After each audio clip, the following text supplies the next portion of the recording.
ravie de vous retrouver pour une nouvelle nuit blanche sur Europe 1. J'espère que vous vous êtes régalés pour ceux qui étaient aux alentours de Rennes aujourd'hui, que vous avez pu rencontrer les équipes d'Europe 1, les journalistes, les animateurs. Je pense à Katou qui envoie souvent des messages et que vous avez pu peut-être participer à vos émissions préférées.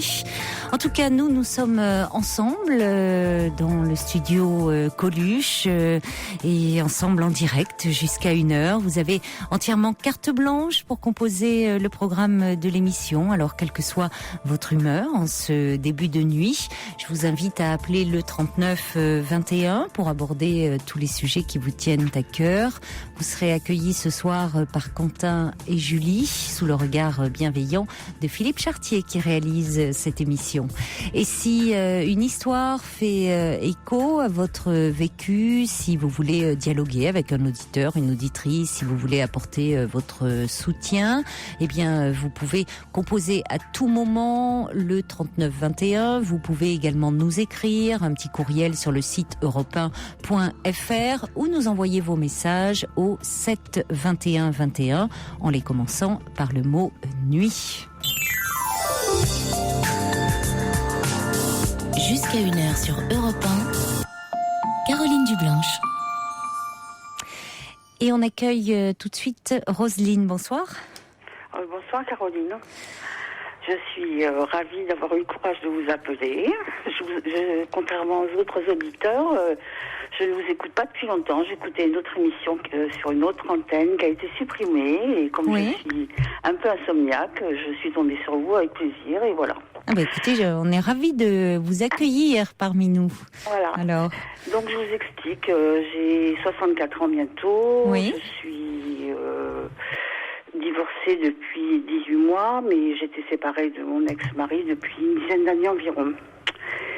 Et j'ai des difficultés financières comme beaucoup de personnes, mais qui me prennent un peu la tête, qui me pourrissent la vie, quoi, parce que ça s'accentue en fait, parce qu'il y a des choses qu'on n'est pas qu'on doit renouveler, et bon, je vis au jour le jour, voilà. Donc, mais alors ce qui me préoccupe, c'est que j'ai deux fils qui sont des charmants garçons que je ne vois pas beaucoup parce qu'on habite loin, mais il y en a un des deux qui me téléphone une fois par semaine, l'autre un peu plus irrégulièrement. Oui. On se voit à peu près 3 fois par an. Et mes relations avec eux deviennent distantes selon moi, parce que je ne veux pas leur rabâcher toujours la même chose. Quand ils me demandent si je vais bien, je ne vais pas leur dire toujours la même chose. Non, je vais pas bien. Je vais pas bien. J'ai des problèmes financiers, parce qu'ils le savent très bien, donc je ne vais pas leur dire. Et voilà, je ne sais pas comment agir. Et ça, c'est une première partie. Une deuxième partie, c'est que comme c'est moi qui ai quitté mon ex-mari, on a été séparés. Donc qui est leur père, hein? Oui, qui est leur père. Oui. On a été séparés 10 ans, donc j'ai pas de sentiments. Mon divorce ne m'a pas causé de peine. Enfin, j'ai eu du mal à divorcer, mais bon. Mais maintenant, je pense à lui très très souvent, parce qu'à chaque fois, comme je suis en difficulté, je lui en veux, voilà. Et oui, forcément, ça maintient un lien. Voilà, donc je rêve souvent de lui, et ça me perturbe. Et quand vous rêvez de lui, ça se manifeste comment? Quel genre de rêve faites-vous? La dernière fois, on se rencontrait, je ne sais pas à quelle occasion, et la personne avec qui il vit, parce que mon mari, depuis que nous sommes séparés, il a changé beaucoup de compagnes, enfin bon, et la personne avec qui il vit en ce moment était là. Et je l'ai mise à la porte, alors que je ne sais pas dans quel appartement on était, je ne sais pas si on était chez lui, enfin, j'avais été un peu désagréable avec elle, quoi. Oui. Et voilà.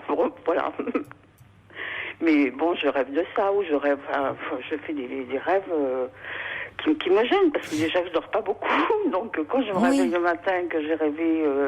Oui, ça vous obsède un peu, le fait de vous retrouver au fond dans une situation précaire, matériellement. vous renvoie, vous fait penser à lui. J'ai une petite retraite, j'ai dû déménager il y a... Déjà, j'ai eu une fin de carrière difficile. J'ai été licenciée à 58 ans et demi. Oui. Donc, je me suis retrouvée au chômage, j'ai pas retrouvé de boulot. Donc, au lieu d'avoir eu un salaire à peu près décent les 2 dernières années, surtout que j'avais l'intention de continuer un peu à travailler, donc je me suis retrouvée avec des indemnités assez diques. Donc, ça a commencé à... Bon, après, j'ai eu un problème de voisinage. J'ai été contrainte de déménager malgré la police municipale, la gendarmerie, tout ça, qui était conscient que le monsieur qui m'embêtait était... Ils n'ont pas réussi à le faire partir, c'est moi qui ai dû partir. Oui, donc ça vous a occasionné des frais supplémentaires. Et j'ai trouvé une petite maison avec 2 chambres, c'est pas un grand luxe du tout, mais qui était un peu plus cher que mon ancien loyer. Enfin, vous voyez, voilà, les choses s'enchaînent. Et là, vous venez de divorcer, donc il n'y a pas... je n'ai pas obtenu de pension alimentaire. Pourquoi ? Alors ça aussi, ça m'obsède un peu. Oui, justement, pourquoi ? Parce que mon ex-mari, c'est d'ailleurs pour ça que je me suis séparée de lui, il avait toujours des entreprises qui faisaient faillite sans arrêt. Enfin, il n'a pas... Oui. Pour moi, je dis qu'il avait le syndrome de Bernard Tapie. Enfin, il voulait... mais il n'a pas fini sur la paille. Oui, voilà. Oui, enfin... Et la dernière, là, j'étais... Ou alors si Bernard Tapie s'en sort mieux que lui, parce que visiblement... Oui, non, mais bon, quand je dis ça, mais oui. Oui. Donc, le jour du jugement du divorce, la juge a estimé que mes revenus étaient beaucoup inférieurs aux siens. Et elle a trouvé anormal que je n'ai pas de pension alimentaire. Mais ce jour-là, j'étais comme anesthésiée. Enfin, moi, j'en ai demandé une pension alimentaire, mais il a refusé. Et comme ce divorce a duré 10 ans et que la dernière avocate, c'est pas moi qui l'ai payé, c'est lui, parce que j'ai refusé absolument de payer. Là, j'ai fait une grosse erreur, quoi. Et j'ai pas été bien... Bon, mes enfants m'ont dit si maman, faut que tu divorces parce qu'il va te mettre un jour dans une mauvaise situation avec toutes les dettes qui se trament mal. Mais parce qu'il ne les a quand même pas fait payer ces dettes. On a quand même perdu une maison. On a une autre maison quelque part, mais qui était toujours au nom de mes beaux-parents, donc j'ai tout perdu sur ce coup-là. Voilà, enfin, je vous explique en gros. Donc mais tout ça, c'est pas trop grave parce que l'argent, c'est pas bon. Je fais des petits boulots, mais c'est quand même très très dur. Et ce qui me préoccupe, c'est ça, c'est mes enfants. Je peux pas leur dire toujours, je m'en sors pas parce que sinon j'ai l'impression que je me plaindrais sans arrêt et je veux pas avoir des relations comme ça avec eux. Oui, mais alors du coup, ça vous met à distance parce que vous ne savez plus très bien de quoi leur parler parce que vous n'osez pas leur dire non, ça ne va pas. Alors qu'au fond, vous n'êtes pas très bien. Que pour régler ça, au mois de décembre, comme je suis allée, j'ai passé 15 jours avec eux au moment des fêtes. J'avais envoyé un mail à mes 2 fils en leur disant j'aimerais bien déjeuner avec vous un jour pour pas mêler mes belles filles à ça et pour qu'on discute de mes petits soucis. Et puis ça s'est pas fait parce que ils ont pas trouvé dans leur emploi du temps ou moi après il y en a un qui m'a dit on n'a pas pu, le deuxième m'a pas parlé. Bon après moi je les vois ou un petit peu aux vacances ou quand ils m'envoient les enfants je les vois dans des moments où j'ai pas envie de leur Non mais c'est très louable de votre part, c'est-à-dire que vous restez en ce sens-là très maternelle et très protectrice, de ne pas faire porter au fond vos difficultés sur vos enfants, c'est-à-dire à vos enfants plus exactement, c'est-à-dire vos difficultés matérielles. Vous avez peur. Qu'est-ce que vous craignez au fond vous ne voulez pas être à leur charge, c'est-à-dire qu'ils disent peut-être. Je suis encore très très jeune. À un moment, à un autre, je serai à leur charge. Donc, faudrait que ça vienne le plus tard possible. Vous craignez au fond qu'ils vous proposent peut-être spontanément de dire on va t'aider. Non, j'aimerais bien qu'ils me le proposent et j'aimerais pas qu'ils me le demandent. J'aimerais bien que on parle pas beaucoup d'argent dans les familles. Enfin, je sais que mes enfants... Oui, mais alors, justement, Roselyne, est-ce que... parce que qui vous le propose, mais de quelle façon? Parce que est-ce que ça serait une allocation mensuelle? Est-ce que c'est une somme ponctuelle? De quelle façon vous l'envisagez? C'est-à-dire que, pas cette année, mais pas en 2010, mais en 2009, à un moment, je pouvais pas, justement, là je retombe dans la même situation, je pouvais pas mettre du fioul dans la cuve, non, j'avais des impôts à payer locaux qui étaient... Quand je suis arrivée dans cette maison-là, j'ai eu des dépenses un peu importantes, je leur ai demandé s'ils pouvaient m'aider. Donc, ils m'ont dit oui, ils m'ont aidé. Bon, je sais pas comment vous dire. J'ai un de mes fils qui était au chômage à l'époque. Bon, moi, je sais qu'ils ont quand même donc c'était un peu embêtant. Et le deuxième, il est en train de faire construire une maison. Donc c'est vrai qu'il a beaucoup de charges. Il a 3 enfants. Bon, ils ont beaucoup de revenus, mais ils habitent à Paris. Ils ont beaucoup de charges. Je comprends très bien j'ai du mal à le demander, quoi. Voilà, c'est ça. Moi, je me dis que s'ils me donnaient, je sais pas, mais même que 50 € par mois chacun, pour eux, c'est rien du tout. Et moi, ça me ferait 100 € de plus. Bon, oui, mais alors, écoutez, en même temps, Roselyne, oui. Moi, je me demande quand même au niveau, parce que votre ex-mari, il avait quand même pas l'air d'être dans la mouise totale. Vous me dites, il avait le syndrome, la Bernard Tapie, à créer des entreprises, à les monter. Alors, ça se trouve, avec son avocat, il s'est organisé là pour être celui qui était sur la paille, qui n'avait rien. Ça se trouve, il avait un très bon avocat. Et vous n'avez peut-être pas été très bien défendu dans cette histoire. Ça, c'est vrai, mais ça, c'est un peu de ma faute, parce que... Non, de votre faute. Non, j'ai pas dit ça. J'ai dit peut-être que vous avez eu un avocat qui ne vous a pas très bien défendu. Mais est-ce qu'il serait pas possible aussi de réviser? Ça peut se réviser aussi, ça. Je crois pas. Si j'en étais sûre, je crois que je ferais quelque chose. Je crois pas. Je crois justement. Je sais pas. Alors écoutez, je sais pas. J'ai jamais divorcé. Non. Je me suis jamais mariée, donc. Dieu m'en préserve, mais. Non, je crois pas. Mais 39-21, mais ceux qui se sont mariés et qui ont divorcé, ça doit exister parmi celles et ceux qui nous écoutent. Est-ce qu'on peut réviser le montant d'une pension alimentaire? Non, mais j'en ai pas. J'en ai pas. Oui, mais peut-être qu'il y a une possibilité. Peut-être qu'il faudrait vous renseigner. Il y a des permanences aussi juridiques gratuites dans les mairies, dans les tribunaux. Parce que je comprends que votre premier réflexe, ça soit peut-être de vous tourner vers les enfants, mais en même temps, vous voyez, ça vous met un peu en porte-à-faux, ça crée ça crée une gêne. Et puis c'est vrai que vous êtes jeune, vous avez une petite soixantaine, une toute petite soixantaine. Donc vos enfants, alors c'est vrai que 50 €, mais 50 €, ça va pas très très loin. Bon, donc peut-être après tout, votre ex-mari, voyez, il serait lui complètement indigent, complètement, mais c'est pas le cas. Et moi je vois, ça vous obsède quand même un petit peu parce qu'au fond, c'est vrai que c'est la situation de certaines femmes de votre génération qui ont contribué aussi à ce que leur mari puisse justement professionnellement s'accomplir, réussir, souvent en s'occupant. Moi j'ai bossé dans ces entreprises, j'ai bossé à mi-temps, enfin à plein temps alors que j'étais payée à mi-temps. Des fois je bossais sans être payée. Et avant ça j'ai quitté un emploi dans le service public déjà pour aller travailler avec lui, mais de bonne volonté, parce que j'étais contente de créer une entreprise avec lui au départ. Je me disais, c'est formidable, ça a été une bonne période pour moi. Mais avant ça, il était muté en province, moi je quittais mon boulot pour le suivre. Et donc d'autant plus... C'est pour ça que ma retraite est petite, en fait. Voilà, donc finalement, vous avez été quand même d'une certaine façon lésé, donc...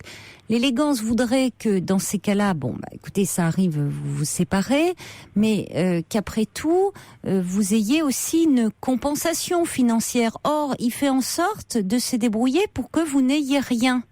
Oui, mais alors, je vais vous dire la chose en dernier lieu, c'est un restaurant à Paris qu'il a acheté. Et ce restaurant, il a fermé au bout de, 6 mois ou 8 mois, et il est en procès depuis... Oui, mais il fait que ça, visiblement. Oui, mais vous savez bien, Roselyne, qu'il y a des gens qui vivent comme ça. Oui. Ils font leur business comme ça, quoi. Hein, vous avez raison, c'est un peu, ils achètent, ils ferment, mais bon, voilà. Et c'est un peu des margoulins quand même, hein. Pardonnez-moi l'expression, mais il y a un peu de ça, quoi. Voilà. Bon, non, donc. Enfin, C'est un peu facile, hein, quand même. C'est un garçon extrêmement gentil. Oui, mais on peut être gentil, mais. Il avait un complexe d'infériorité, il voulait briller, avoir une vie autre que la sienne. C'était pas un tricheur ni un voleur, enfin, pas dans ce sens-là. Margoulin, je trouve que c'est... Bon, je lui dis... Je parle pas de... Je le connais pas, votre ex. Vous voyez, vous prenez sa défense. Je parle pas de votre ex-mari, je le connais pas. Mais enfin, le côté... Je parle un peu du syndrome de ceux qui... Il y en a qui ne fonctionnent que sur ce système-là. Hein. Racheter, revendre, et puis finalement, ils sont toujours... autre chose pour se racheter, parce qu'il avait raté la première entreprise, donc il en a créé une deuxième, et voilà, c'était dans ce sens-là. C'était pas... bon. Et après, au bout de la quatrième, la troisième, il voulait plus travailler pour un patron, donc il est resté, je sais pas combien de temps sans travailler. Et pour finir, je sais pas qui est-ce qui a pu lui prêter un peu d'argent pour qu'il s'achète un restaurant dans une rue très huppée de Paris. Là, c'était la... Bon. Malheureusement, j'étais plus... Alors, concernant les pensions alimentaires, j'ai plusieurs avis. Donc, moi, la juge m'a dit... alors, j'ai pas... bien, ça sera trop tard. Si vous dites pas quelque chose maintenant, ça sera trop tard. Et moi, je me suis trouvée tétanisée. Alors j'ai plusieurs avis. Il faudra demander, effectivement, demander l'avis d'un avocat, parce que j'ai des avis qui se contredisent. Quelqu'un me dit la prestation compensatoire se demande au moment du divorce, c'est trop tard, hélas. Et puis Claude me dit une pension alimentaire peut tout à fait être révisée dans un sens comme dans l'autre, mais vous n'en avez pas. Mais voilà, mais j'en ai pas. Non, mais je pense. Il y a Aline qui dit est-ce que vous avez divorcé par consentement mutuel ? Mais oui. Oui, donc elle dit dans ce cas-là, il n'y a aucun recours. Non, je le sais, enfin, j'ai dû demander. Sinon, effectivement, les avis, c'est qu'une pension se révise, une pension alimentaire se révise quand il n'y en a pas. Bon. Peut-être quand même demander, prendre l'avis avec vos papiers, voir la décision qui a été rendue et voir. Mais c'est vrai que on revient pas sur une décision quand elle a été prise, puisque on peut réviser une pension alimentaire, mais puisqu'il y en a pas, je vois pas comment. Je vois pas trop. Alors en même temps, peut-être. Après, il y a la possibilité de voir avec les services sociaux aussi de la mairie. Parce que quand vous dites, par exemple, que l'année dernière, vous n'arriviez pas, vous aviez un problème pour le fuel, des choses comme ça, la mairie peut quand même allouer des aides aussi sociales. Oui, alors, la mairie,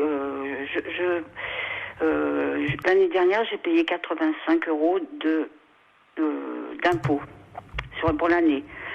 Donc pour bénéficier de quelque chose ou d'avoir du fuel moins cher, il faudrait que j'en paye pas du tout. Donc je pense que cette année, j'en payerai pas du tout, parce que l'année dernière, j'avais... c'est un peu compliqué, j'ai 2 retraites puisque j'ai travaillé dans 2 régimes, et j'avais un petit peu d'allocation chômage. J'avais une retraite et une allocation chômage, puisque ma retraite du public, je l'ai touchée avant... Enfin bref, cette année, je gagne moins d'argent qu'avant, donc normalement, je ne vais pas être imposable en 2010. Oui. Donc j'aurai droit à... Mais pour l'instant, j'ai le droit ni aux allocations logement, parce que je sais pas comment il faut... Enfin, qu'est-ce qu'il faut gagner. Maintenant, quand je regarde sur les bulletins, je crois que quand on gagne 6 000 €, on paye des impôts encore. Enfin, il me semble que les tranches changent sans arrêt. Donc, 6 000 €, 6 000 € par an, vous voulez dire ? Oui, par an, oui. Vous payez des impôts. Là, je touche... on va accueillir Marie, qui est avec nous au 3921, qui peut-être pourra nous donner des informations. Bonsoir Marie. Bonsoir Caroline. Bonsoir. Je suis très contente de vous avoir au téléphone. Moi aussi. Oui, en fait, je vais être assez...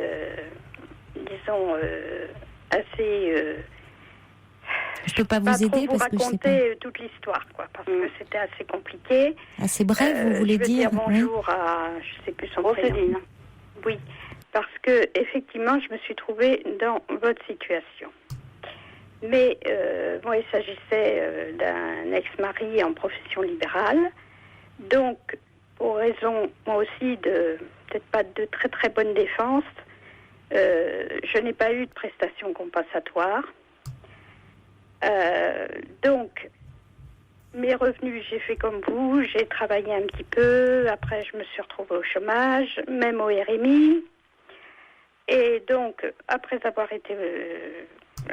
contacté une assistante sociale, qui m'a fait tout le bilan, bien sûr, de mes charges, de tout ça. Bon, il faut bien dire aussi que j'avais personne à charge, donc femme seule.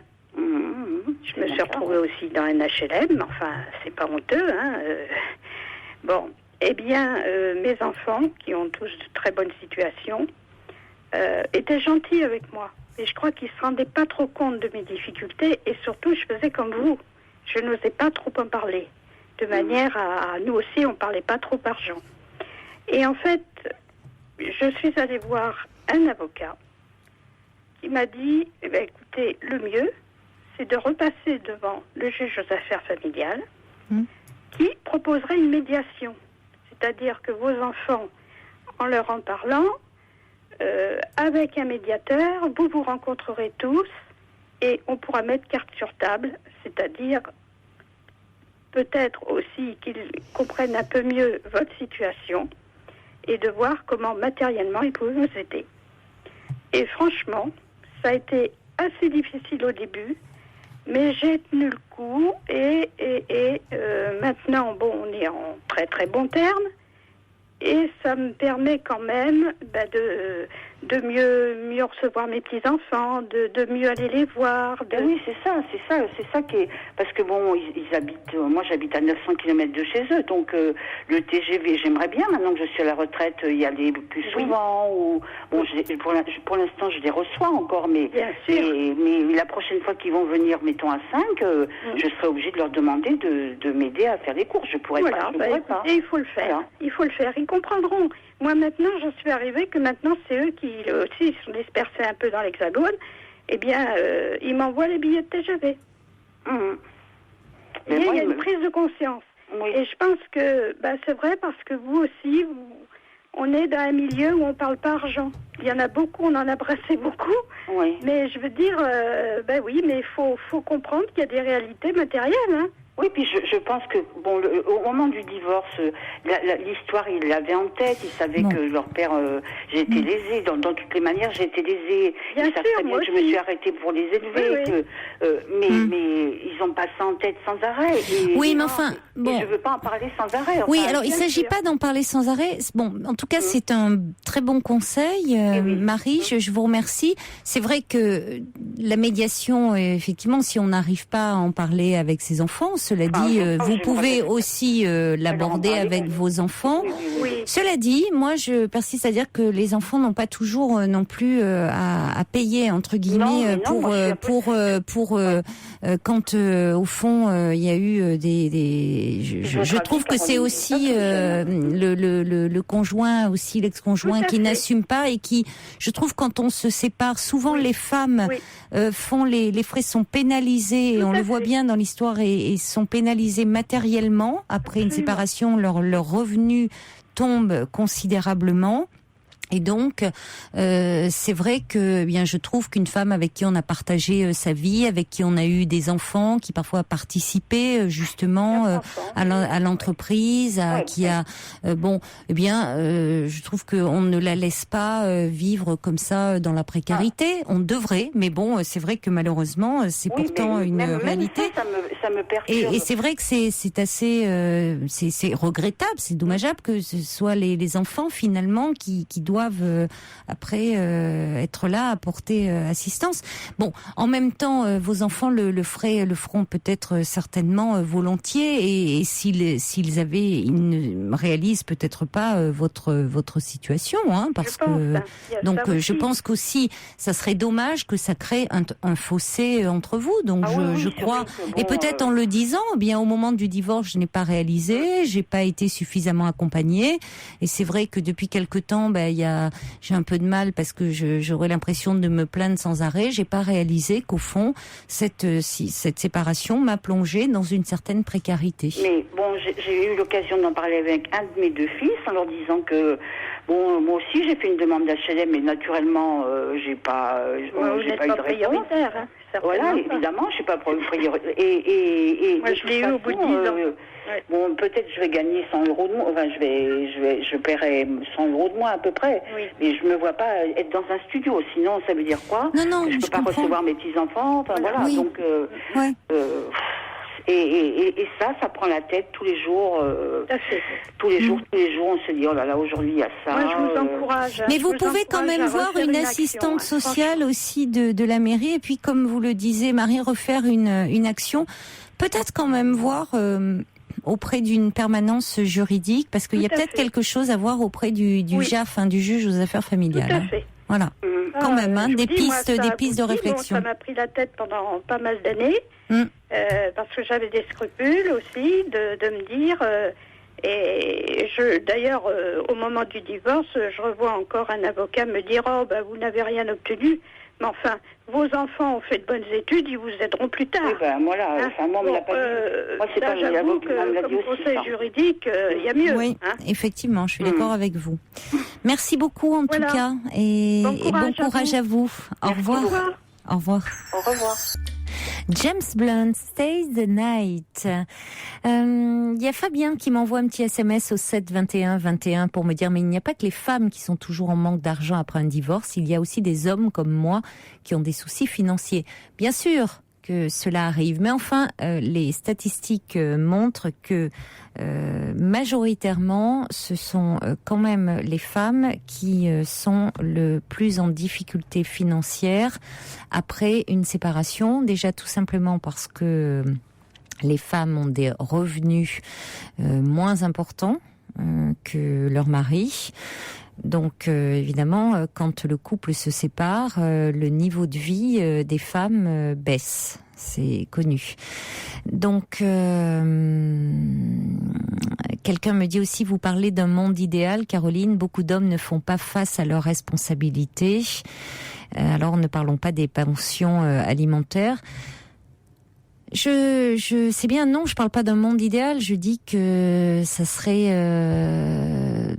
je trouve que oui, il y aurait une certaine décence à avoir et un certain respect. On pourrait se quitter en ayant un certain respect pour l'autre malgré tout. Et en même temps, c'est vrai que symboliquement, on n'a pas envie aussi de payer pour quelqu'un que l'on n'aime plus. Enfin, il y a toujours des rapports autour de l'argent, comme ça, de l'affectif. L'argent symbolise beaucoup de choses, hein. Alors aussi le subversif réagit sur ce syndrome Bernard Tapie dont parlait Roselyne par rapport à son mari qui créait des entreprises et puis qui se cassait la figure. Le subversif dit ce syndrome Tapie ou complexe napoléonien figure souvent chez des fils qui incarnent par procuration pour leur mère le phallus qui leur manque pour investir le monde. Le phallus, je précise, au sens du pouvoir. Hein, voilà. Allez, on va accueillir maintenant Nathalie. Bonsoir Nathalie. Bonsoir Caroline. Bonsoir. Je vous écoute Nathalie. Merci de m'accueillir ce soir. Mais je vous en prie. Voilà. J'ai eu un problème ce soir parce que j'ai mon ami que je connais depuis 10 ans. Et puis, hier, il a eu un problème, parce que voilà, c'est quelqu'un qui n'est pas divorcé. Oui. Mais je ne l'ai su qu'1 an après notre rencontre. Mm-hmm. Bon. Et 1 an, c'est long. Oui. Et moi, au bout d'un an, je l'aimais quand même. C'est-à-dire que vous aviez eu le temps de vous attacher à lui. Voilà, j'ai eu le temps de m'attacher à lui. Et cet homme ne peut pas se séparer, mais veut vivre avec moi. Voilà. Et hier, ils ont eu une grosse dispute. Mais moi, j'aime pas ça. C'est pas mon truc. Enfin bon, c'est leur histoire. Mais moi, ça m'a déclenché parce que lui a été très, très, très, très malheureux. Donc, j'ai passé une nuit à le chérir, à le consoler, à le veiller. Et puis, ce soir, je suis pleine de toc. Je vous ai déjà appelé plusieurs fois pour mes troubles obsessionnels. Et ce soir, je me retrouve avec mes chats. Et je vérifie tout et je me lave les mains 50 fois. Et je ne sais pas comment réagir face à cette situation. Parce que je ne peux pas...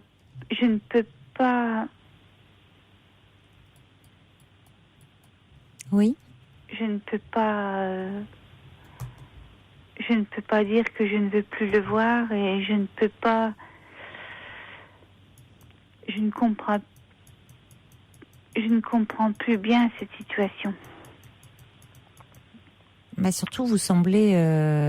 c'est un peu très dépassé et très angoissé par la situation. Parce qu'au fond, vous l'avez réconforté hier soir, toute la nuit, et puis vous, aujourd'hui, personne ne vous réconforte. Et puis ce soir, ma foi, j'ai beau appeler, j'ai beau... Oui, il est auprès de sa femme. Personne ne me répond. Oui, il est auprès de sa femme, lui. Mais je pense. Oui. Je ne sais pas. Peut-être que non, peut-être que oui. Moi, il m'a dit, je vais me prendre un médicament et je vais dormir. Bon. C'est rassurant, oui. Peut-être n'est-il pas avec elle. Mais peut-être est-il avec elle. Mais je comprends pas parce que il ne veut pas se séparer d'elle et il veut vivre avec vous. Alors comment fait-il ? Il n'a pas le don d'ubiquité, cet homme. Mais je pense, enfin, si je peux me permettre, j'ai l'impression qu'il est plein de culpabilité envers elle. Et j'ai l'impression qu'il se sent très coupable. Bon, je veux pas l'excuser. Mais peut-être que je veux l'excuser, mais je pense ne pas... Je pense qu'il est plein de culpabilité envers elle. Je ne sais pas pourquoi. C'est un mystère. Alors moi, ce soir, je suis pleine. Je vérifie si mes chats sont vivants. Je vérifie 36 fois. Je me lave les mains. Je vais pas me laver toute la nuit, quoi. Je n'en peux plus.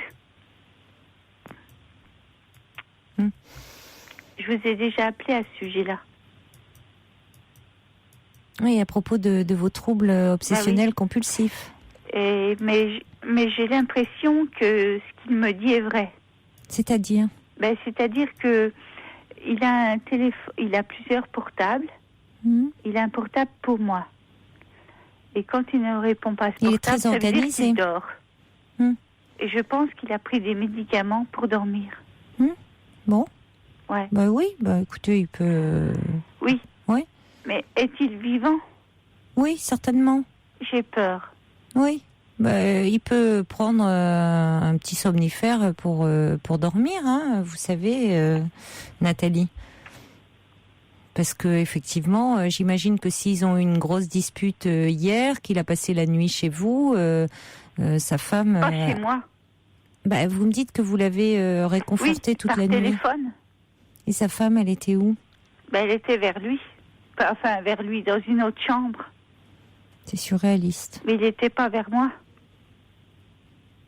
Il était chez lui et vous le réconfortiez au téléphone ? Oui. Il n'était pas vers moi. Enfin, vous voyez quand même la situation de cet homme qui n'assume rien. Vous croyez ?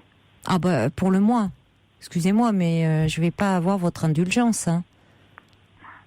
Ce pauvre homme qui, alors que il se fait sermonner par sa femme, finalement vous appelle et se fait réconforter. Toute la nuit, je le veille par téléphone. Bah oui, toute la nuit, il se fait consoler comme ça.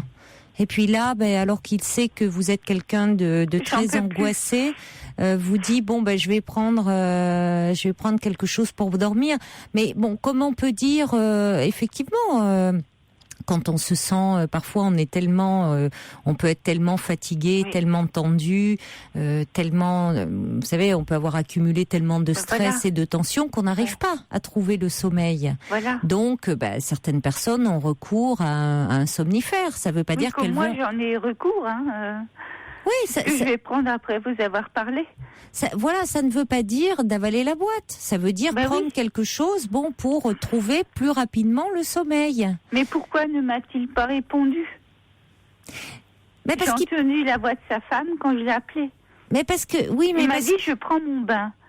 Et dans son bain, tout d'un coup, j'ai entendu la voix de sa femme. Et il m'a dit, alors après il m'a rappelé, il m'a dit mais ne sois pas jalouse. Elle fait partie de la maison. Ouais, elle fait partie des meubles, quoi. Mais moi, je fais partie de quoi ?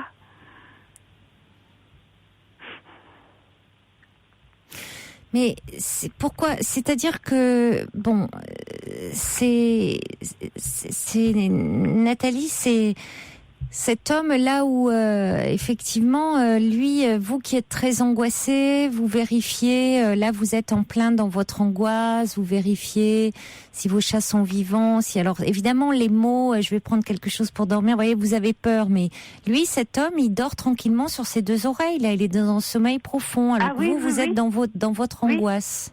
Oui. Bon, alors c'est pas le meilleur moment pour parler de votre relation ce soir. D'accord.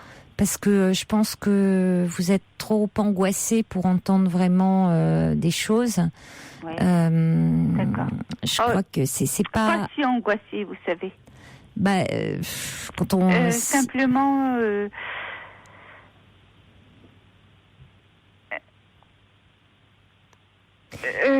cet homme d'être chez moi avec mes animaux et puis ma maison, mon appartement et mes affaires, et puis mes choses...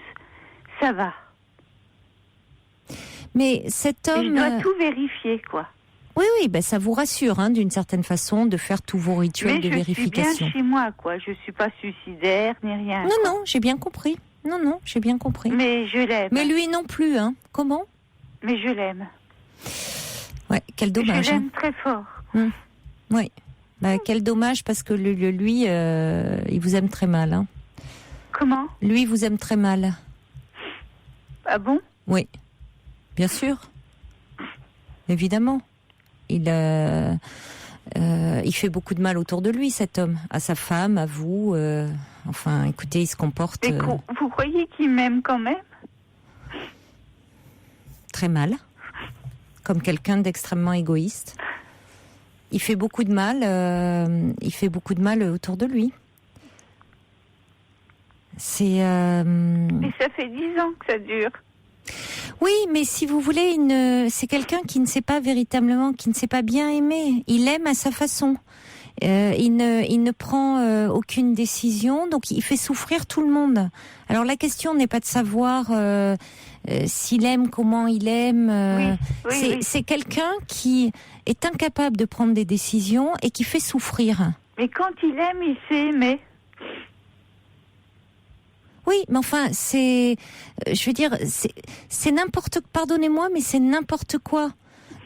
Voyez, d'avoir il a une grosse dispute avec sa femme, pauvre chérie, et après il est là comme un petit garçon qui va se faire consoler et passer la nuit comme ça au téléphone à se faire consoler, puis après le lendemain ça va mieux, et puis là effectivement un bon gros dodo réparateur, et puis tant pis si vous ne l'avez pas au bout du fil et que vous êtes face à vos angoisses, parce qu'il vous connaît quand même depuis 10 ans. Et demain il va dire je t'aime. Il va me dire je t'aime, c'est pas de ma faute et tout. Et moi je vais moi je vais lui dire je t'aime. Oui, mais enfin, voyez, au bout d'un moment, Nathalie, il faudrait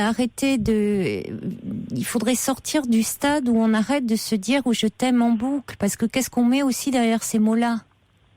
Et je crois qu'on en avait parlé, alors pour d'autres raisons, parce que vous aviez appelé la dernière fois et vous ne parliez uniquement que de vos troubles obsessionnels compulsifs, et finalement l'angoisse là ce soir prenant le pas, vous parlez de cette relation avec cet homme. Oui.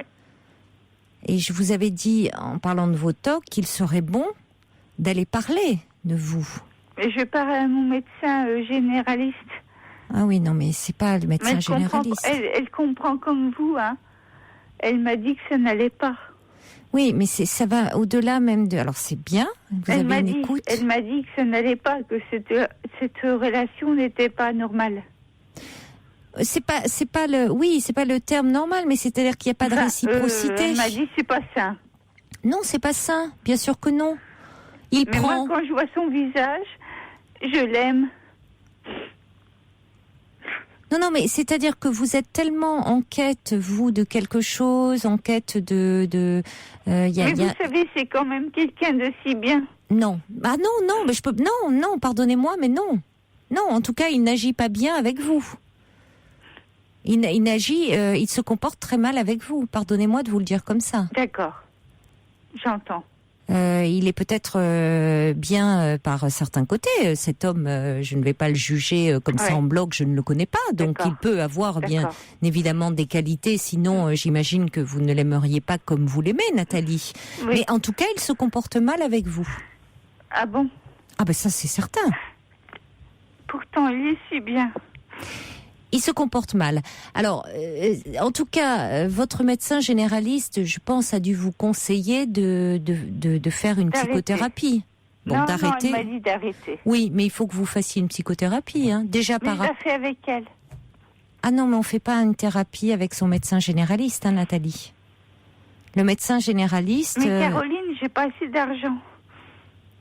Ah oui, non, mais il y a des... Je peux pas faire une psychothérapie, non, mais j'ai pas assez d'argent. Nathalie, écoutez-moi, il y a des maintenant, tout ça est sectorisé, on peut faire des thérapies dans des centres médico-psychologiques.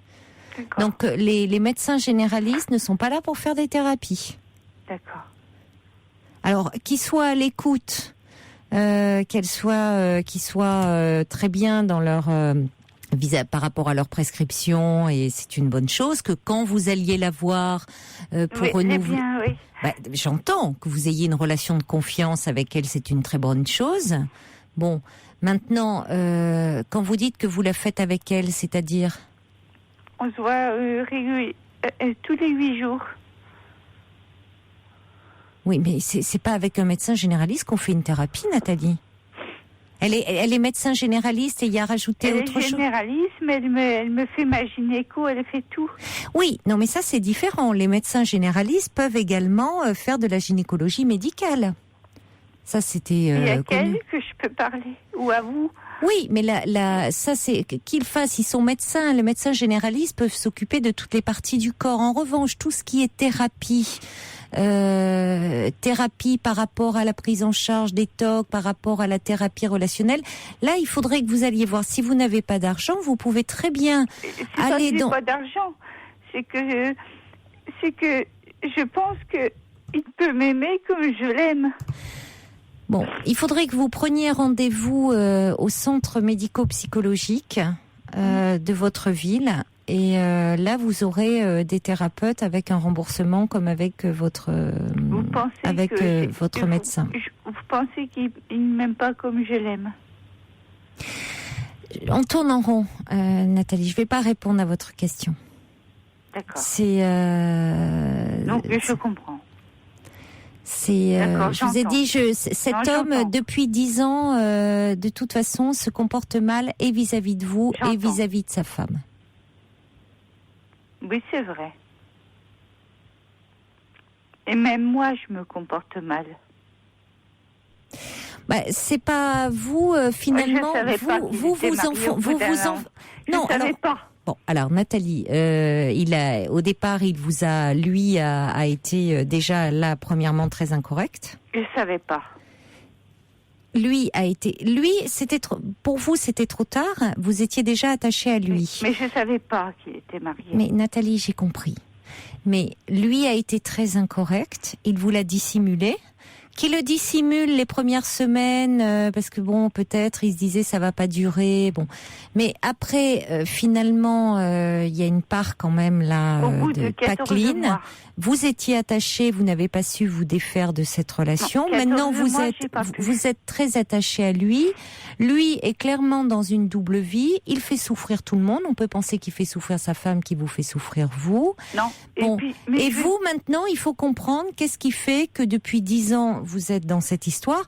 Bon, qu'il y a une possibilité d'en sortir. Maintenant, bon, c'est une chose de dire je vais pas bien. C'est une chose de dire je me donne les moyens aussi d'en sortir et d'aller mieux. Alors, tourner en boucle en disant je l'aime, est-ce qu'il m'aime autant que je l'aime, vous n'allez pas avancer comme ça. D'accord. Hein ? Donc, ça veut dire vraiment prendre les choses un peu comme ça et vous dire finalement, qu'est-ce que cet homme vient remplir comme vide dans ma vie ? Aussi, et vraiment vous accrocher. Oui, mais derrière cet amour, il y a d'autres choses à comprendre. Et vous voyez bien qu'au fond, c'est pas parce que vous voyez votre médecin depuis en thérapie, il faut vraiment faire quelque chose qui va vous permettre de véritablement avancer. Alors, au travail, Nathalie, parce qu'il y a du travail à faire pour avancer et vous libérer de tout ça. Par rapport à l'appel de ce soir, votre inquiétude, rassurez-vous, lui doit être beaucoup moins anxieux et doit dormir tranquillement et profondément sur ses deux oreilles parce qu'il pense surtout à lui dans cette histoire. Alors vous, essayez de vous apaiser et dormez à votre tour un peu plus sereinement. Allez, je vous embrasse, au revoir. Robin Leduc, tu montes et moi je descends. Des témoignages qui arrivent au 7 21 21 pour Nathalie. Beaucoup de réactions. Le subversif qui dit un psy ne prendrait pas son stéthoscope pour explorer les bronches, alors il serait intéressant que le généraliste en question ne prescrive pas d'antidépresseurs en allongeant sur son divan. Jean dit, ce monsieur dont parle Nathalie est un grand égoïste, doublé d'un goujat et triplé d'un couard. Voilà, le voilà habillé pour le printemps, l'été, l'automne et l'hiver. Il profite de tout et de ce qui lui convient, sans sentiment en retour. Claire qui dit, vous devez essayer de comprendre pourquoi votre amour pour cet homme vous détruit. Bulle dit, il est égoïste et ne pense qu'à son bien-être. Beau parleur, il sait vous amadouer et se sert de vos sentiments. Désolé, mais pensez à vous.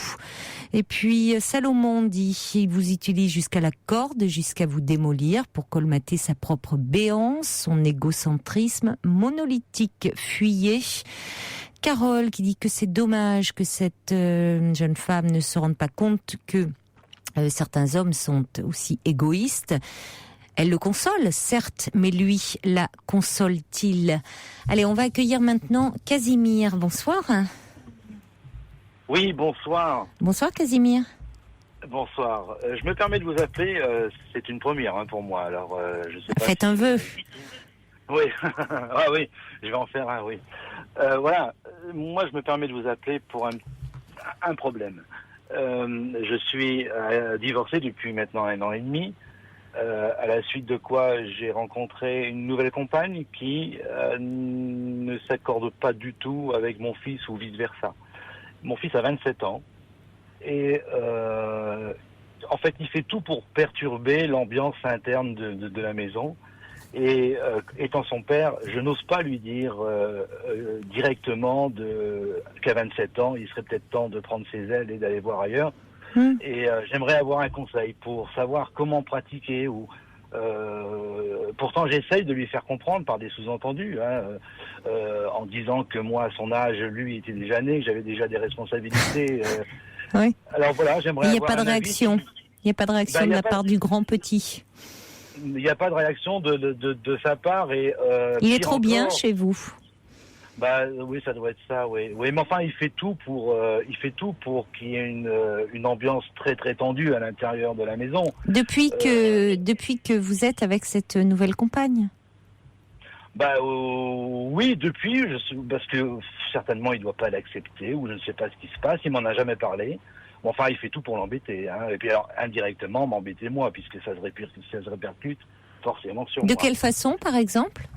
Oh ben, par exemple, je sais pas, il va se permettre des détails, mais c'est des détails qui, au fur et à mesure, un exemple, on va faire des courses, on rentre avec les courses, il va manger 6 steaks dans une journée. Quoi ? Oui, parce que c'est un grand carnivore. Non, mais oui, là, c'est 6 steaks. Oui, il exagère quand même, hein. Oui, non, mais tout est. Oui, il se comporte vraiment. Oui, il a un côté très ado. Enfin, c'est. Un autre exemple, moi, je lui ai demandé gentiment parce que en plus, il s'est permis de prendre un chat, alors que nous, on n'en voulait pas dans un appartement. Et bon, il s'est permis de prendre un chat. Je lui ai gentiment demandé de participer et de passer un peu l'aspirateur de temps en temps pour enlever ses poils de chat. Oui. Il n'en est pas question. Ah ouais, il marque bien son territoire, hein. Il urine pas encore dans les coins quand même. Le chat, j'entends. Le chat, allez, on va continuer à en parler après le journal de minuit. Hein. Ne raccrochez pas, Casimir. À tout de suite.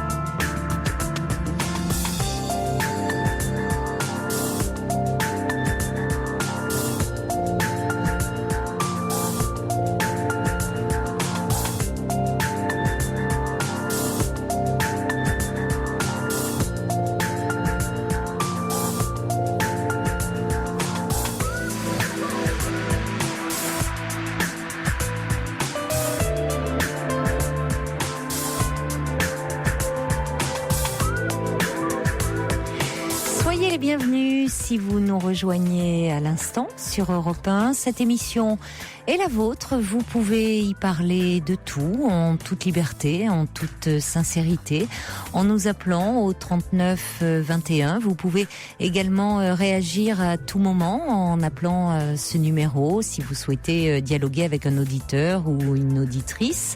Vous pouvez le faire par courriel sur le site europe1.fr ou par SMS au 7 21 21 en commençant vos messages par le mot nuit. Alors des messages justement qui reviennent sur le premier témoignage, celui de Roselyne qui depuis son divorce était dans une situation matérielle un peu précaire et qui du coup hésitait à demander de l'aide matérielle à ses enfants.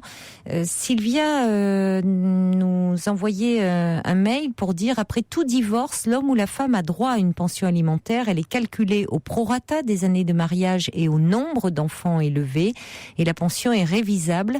Ne faites pas payer à vos enfants ce que votre ex-mari doit vous payer. Sylvia qui dit je suis juriste, on peut revenir sur une demande de pension. C'est sur la prestation compensatoire qui ne peut plus être accordée si vous ne vous êtes pas mis d'accord au moment du divorce. Votre mari a eu, semble-t-il, un excellent avocat. Christophe dit la prestation compensatoire est révisable pour fraude. Christophe qui dit elle est destinée au conjoint pour égaliser le niveau de vie. Si l'un des époux a caché des ressources appartenant au ménage, il existe un délit de recel de biens de communauté. Et puis Serge nous dit la pension alimentaire, alors que n'a pas Roselyne, peut être révisée à la condition qu'il y ait un changement conséquent du train de vie de l'un des deux parties depuis le jugement. Et puis des réactions qui arrivent pour Nathalie aussi. Jeanne nous envoie un petit courriel pour dire Nathalie est trop amoureuse actuellement pour voir la réalité en face. Lorsque sa crise de TOC sera passée, peut-être va-t-elle réfléchir et ouvrir les yeux sur son amour enfant dans tous les sens du terme. Ses tocs et son angoisse sont accentués par les agissements de ce monsieur qui ne la rassure pas et se sert d'elle, dirait-on. Il faudrait faire une pause pour voir s'il tient la route avec elle ou s'il se lasse. Ça fait 10 ans que ça dure en même temps. Cela serait salubre et révélateur, mais aura-t-elle la force ? Elle le soutient comme on soutient un enfant. Courage à elle. On va vous retrouver, Casimir ? Vous êtes avec nous ? Toujours là. Oui, oui, tout à fait. Alors déjà des réactions qui arrivent pour vous. Alors vous avez d'autres difficultés puisque vous avez votre fils donc qui a 27 ans, qui est à la maison. Il se sent bien chez vous, tellement bien que finalement, bien, c'est la cohabitation est un petit peu difficile, surtout depuis. Vous êtes divorcés depuis 1 an et demi. Vous avez une nouvelle femme dans votre vie depuis 1 an. Et votre fils ne s'entend pas bien avec elle et il fait un peu tout pour vous rendre la vie impossible. Alors vous nous donniez des exemples, vous allez faire des courses, finalement il dévore d'un coup les 6 steaks que vous ramenez, il vous ramène un chat alors que vous n'étiez pas vous ne vouliez pas d'un animal chez vous. Vous lui demandez gentiment de dire qu'au moins il pourrait passer l'aspirateur quand même de temps en temps pour aspirer les poils de la bête. Il vous dit certainement pas. Bon, donc il y a un écho. Vous avez mis le haut-parleur ou la radio allumée ? Non, voilà, il y avait juste un petit fond de radio, oui. Oui, d'accord, merci. J'ai éteint là. Alors, il y a déjà des réactions pour vous. Il y a Coco qui dit oui, chez Casimir, c'est l'île aux enfants. Bon, ça, on a dû vous le faire 1 milliard de fois. C'était inévitable, hein, avec votre prénom. Il y a aussi quelqu'un qui demande finalement pourquoi ce jeune homme gâté n'apprécie pas sa belle-mère. Ah, vaste question. Est-ce qu'il le dit ouvertement ou pas ? On a essayé d'en parler. Pour lui, il n'est pas habitué à ce que ça soit aussi propre à l'intérieur de cet appartement, donc il la trouve trop maniaque, disons maniaque possessive. Elle ne supporte pas le sale, ne supporte pas la poussière. Et peut-être que ça aussi, ça le gêne certainement. Et comme il est habitué à chaque fois, lorsqu'il sort une assiette pour manger, de ne pas la mettre dans le lave-vaisselle, il la laisse traîner comme ça dans le lavabo, et il va la faire que quand on lui demande de le faire. Sinon, elle restera pendant 3 semaines dans le lavabo, hein, ça c'est clair. Non, mais voilà. Et tout est comme ça. Et tout est alors que il suffit d'ouvrir la porte du lave-vaisselle et mettre son assiette à l'intérieur. Et non, lui, il a décrété que c'était mieux dans l'évier de la cuisine, et ça restera là tant qu'il décidera lui de le mettre. Et s'il décide pas de le mettre, il le mettra pas. D'autant plus certainement. Vous êtes sûr que la radio, elle est totalement éteinte parce qu'il y a vraiment un écho terrible. Ah bon, c'est bizarre. Il y a un écho, je l'entends moi en retour, terrible. Il n'y a pas de haut-parleur, il n'y a rien. Non. Bon, alors c'est curieux. Je ne sais pas ce qui se passe. C'est peut-être qu'il agit d'autant plus comme cela maintenant, en plus que votre compagne est là et qu'elle est hyper maniaque. Oui. Parce qu'ils sont aux antipodes l'un de l'autre à ce niveau-là. Ah oui, complètement. Oui. Parce que finalement, quand vous étiez tous les deux, comment ça s'est passé ? Quand vous vous êtes séparés de sa mère, comment ça se... C'est-à-dire que, en fait, lorsqu'il vivait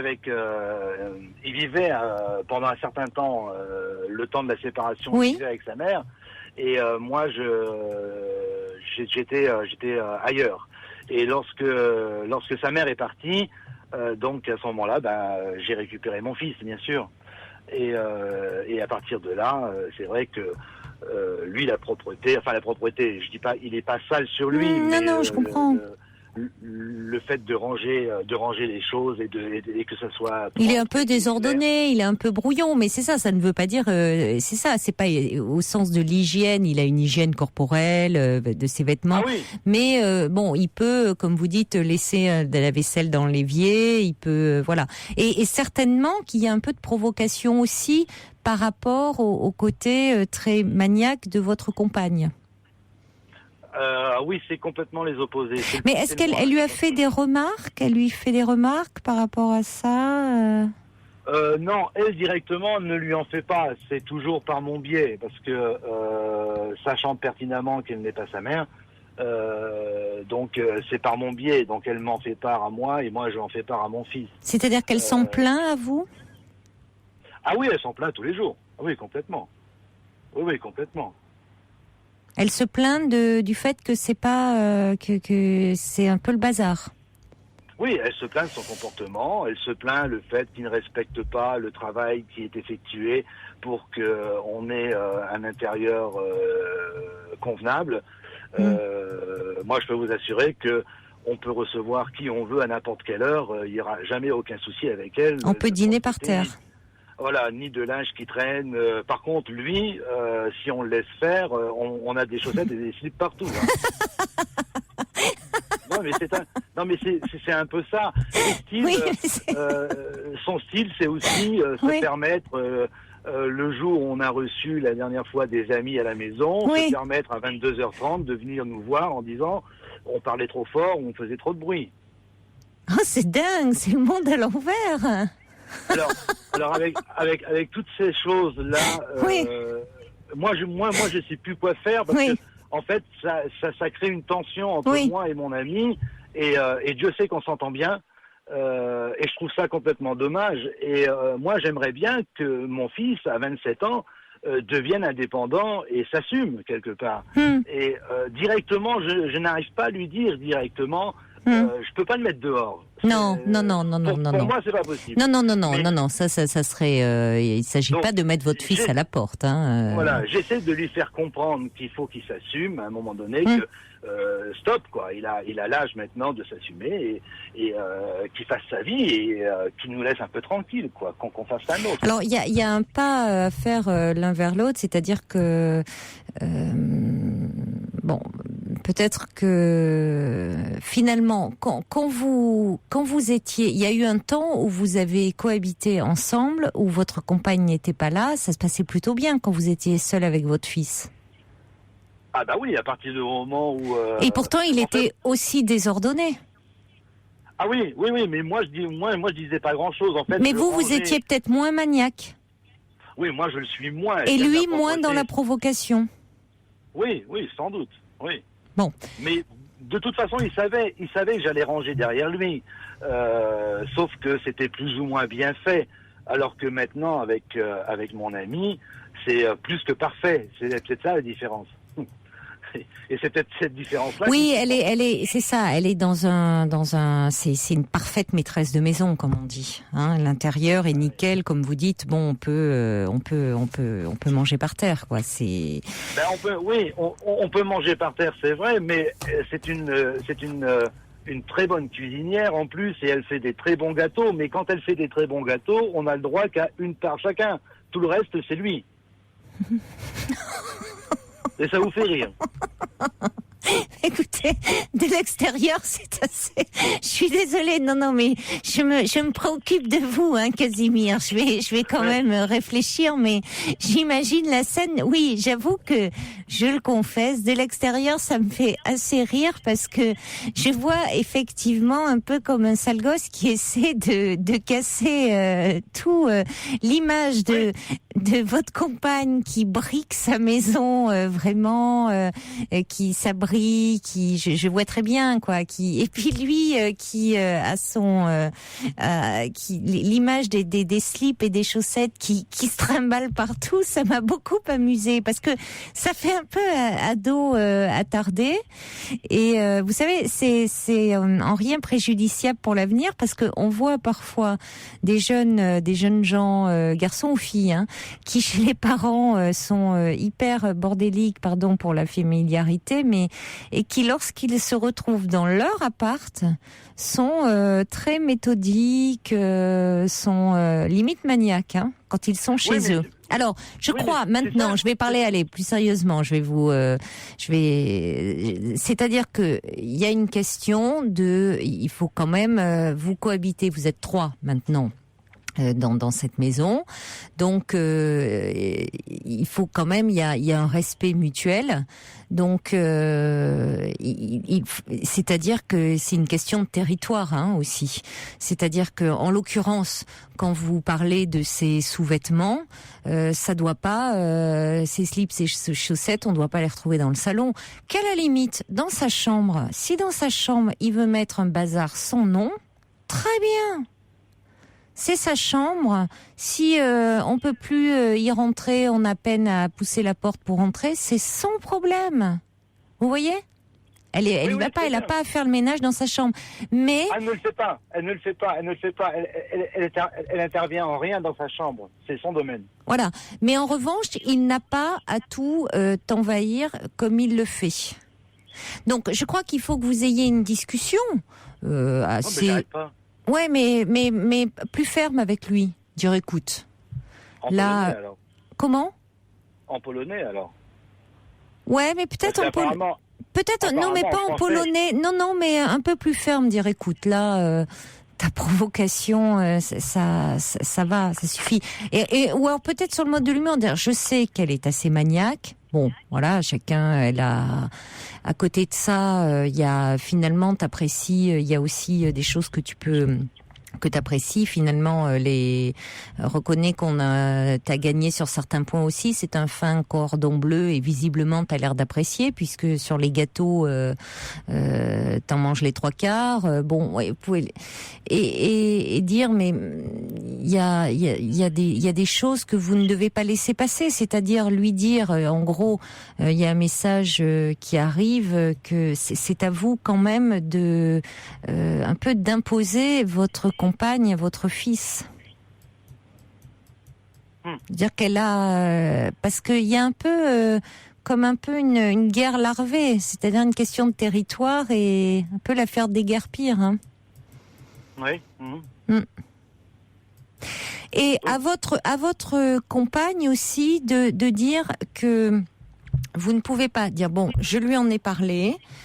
Maintenant qu'elle aussi et vous pouvez dire à votre fils, dire écoute, franchement, l'assiette, c'est pas compliqué, tu la mets dans le lave-vaisselle. Voilà, je vais pas tous les jours te demander de la mettre là, elle va rester 3 jours dans l'évier. C'est pas la femme de ménage, c'est pas la bon. Il y a un lave-vaisselle, tu l'ouvres, tu mets ton assiette dedans. C'est pas compliqué. On vit ensemble, il y a des règles de vie commune. C'est tout. Donc, moi, j'ai pas envie que tous les jours, ça soit des conflits. Et vous pouvez lui dire, y compris des conflits avec lui. Ben oui. Mais c'est ça aussi. Ça a déjà été dit, mais peut-être pas assez. Est-ce qu'il a, Eric, est-ce qu'il a un travail ? Est-ce qu'il est étudiant ? Il a un travail ? Ah, là, c'est encore un autre problème. En fait, il travaille 6 mois, il se débrouille pour être au chômage 6 mois après. Donc, c'est volontaire ? C'est volontaire, oui, je pense. Parce que vous dites il se débrouille, c'est-à-dire il ne veut pas s'engager trop ? Je sais pas comment il fait, mais il arrive à trouver un emploi pendant 6 mois. Et oui. Pendant 6 mois, il va s'y tenir, il va être discipliné, il va s'y tenir. Et puis, au bout de 6 mois, il en a marre. Et il se débrouille, je sais pas comment il fait. Et il arrive toujours à se débrouiller pour aller pointer au chômage. Et là, maintenant, actuellement, par exemple, il est au chômage. Mais il retrouve toujours. Et il retrouve toujours. Oui, donc finalement, il a beaucoup de ressources, votre fils. Là, moi, il m'a dit dernièrement qu'au mois de juin, il retrouve un emploi en CDI. Et je suis convaincu qu'au mois de juin, il retrouvera un emploi en CDI. Je ne sais pas comment il fait, mais il se débrouille. D'accord, oui, non, mais il a certainement, finalement, il est intelligent, il a plein de ressources. Enfin, je veux dire, il reste jamais longtemps comme ça, malgré le contexte, pourtant actuel qui est compliqué, y compris surtout pour les jeunes. Bon, il se débrouille bien. Il est débrouillard. Ah oui, pour ça, il est débrouillard. Mais ouais. quand je lui parle de maintenant penser à trouver un studio ou un petit 2 pièces pour son indépendance. Et là, c'est toujours la même réponse, c'est pas le moment. Non, mais là, je crois, à ce moment-là, il faut vraiment lui dire, parce que si à ce moment-là, il s'agit pas de le mettre à la porte. Hein, c'est-à-dire non, que non, ça je peux pas. Non, mais il ne s'agit pas, il ne faut jamais en arriver comme ça au conflit ouvert. Mais en revanche, vous pouvez lui dire, c'est-à-dire que vous lui en parlez, vous avez une franche discussion avec lui. Il ne s'agit pas de tous les jours lui dire et si c'est pas suivi des faits. Mais si c'est pas suivi des faits, de lui dire bon, écoute, je te l'ai demandé, t'es plus un gamin, tu es plus un enfant. Si maintenant cette cohabitation, c'est difficile, si il y a des règles de vie, c'est contraignant pour toi, tu as la possibilité, et c'est de ton âge effectivement, d'avoir ton indépendance. Parce que là, il faut le mettre aussi face à ces contradictions, dire au fond tu veux tout. Tu veux être à la maison, mais être au fond prise en charge, mais en ne participant à rien, et quand même un peu en vous empêchant de vivre votre vie, parce que l'exemple de il est 23h, vous faites trop de bruit avec vos amis, ça va pas du tout. Enfin c'est quand même bon. Alors c'est vrai que c'est à mourir de rire, c'est le scénario inversé. Mais là il pousse le bouchon un peu trop loin quand même. Oui, il fait comme Maurice, oui, absolument. Hein, faut quand même. Mais c'est ça. On a l'impression de le gêner en fait quelque part.